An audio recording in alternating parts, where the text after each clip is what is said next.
Hello everyone, welcome back to the channel. Today I'm going to be reviewing Our Endless Numbered Days by Claire Fuller. I do have the book somewhere with me, ever prepared. I really enjoyed this book. I gave it a 4.5 out of 5 stars, and yeah, I thought I would review it because, well, just because. The first half of this review is going to be spoiler free, and then the second half will contain some spoilers, so I'll give you a heads up when I'm going to segue into the second half of this video, which will contain some spoilers. So this is a really beautifully written novel. I believe that it's Claire Fuller's debut, and the story is about an 8-year-old girl named Peggy who is taken from her London home by her father to a kind of remote unspecified European wood and told that the world has ended, and that her and her father are the only two people left alive. And being 8 years old, Peggy believes him. So they spend the next 9 years in an isolated cabin called Die Hut, and they live off the land and they forage and they survive. It's really interesting, and what I think really testifies to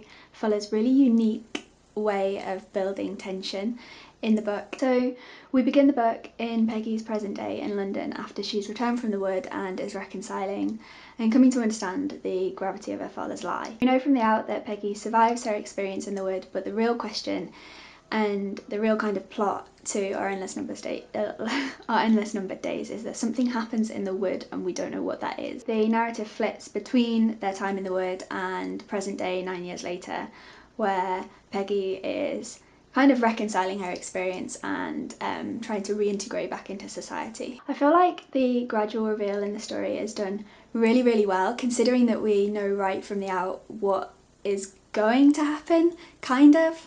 We know how her situation concludes, and also her father's lie never comes as a shock or a surprise to us.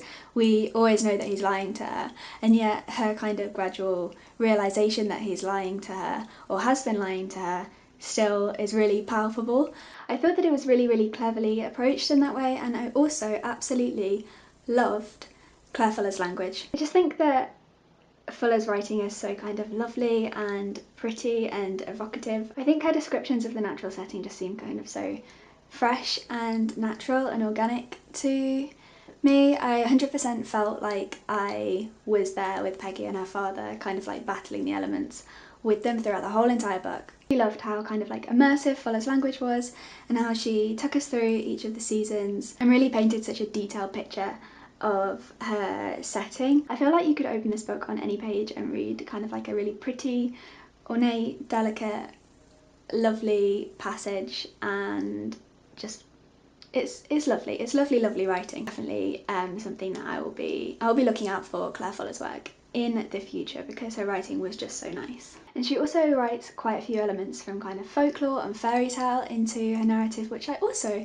really enjoyed. I'd say that this book is also a kind of really touching coming of age story, and we do see Peggy mature as the book goes on, and she kind of grows from a child when we first meet her in the book into a woman, and she kind of grows up and begins to understand her feelings towards her father a little bit more, and she also, I guess, kind of like challenges his authority as the book goes on. I think that her relationship with her father is a really uncomfortable one, because we know that he is lying to her, we know that he's abusing her trust and his power as her father and robbing her of her childhood, and the lie that he's telling her is an unforgivable one, and yet there are moments between them which are, I guess you could call them nice. Now I'm going to start talking about parts of the book which, if you don't want spoiled, then exit out of this video now, because this next part of the video will have some spoilers in. So as I just said, there are some really touching moments between Peggy and her father in the book, but as the book ends and we come to learn the truth about her father, those are completely shattered and become very uncomfortable and disturbing. So if you have read the book, you'll know that in the end we find out that Peggy's father has been sexually abusing her, and in order to protect herself from this ordeal, Peggy imagines this character Reuben, who she sleeps with at the end of the book, and we kind of then come to understand that that is her protective memory of her father raping her. I guess this is kind of a twofold revelation for me, because on the one hand it provides one of the biggest problems that I have with the book, and one of the biggest complaints I have with the story in itself, in that it's so unassuming and you don't see it coming, or at least I didn't see it coming. The ending was a really nasty shock for me.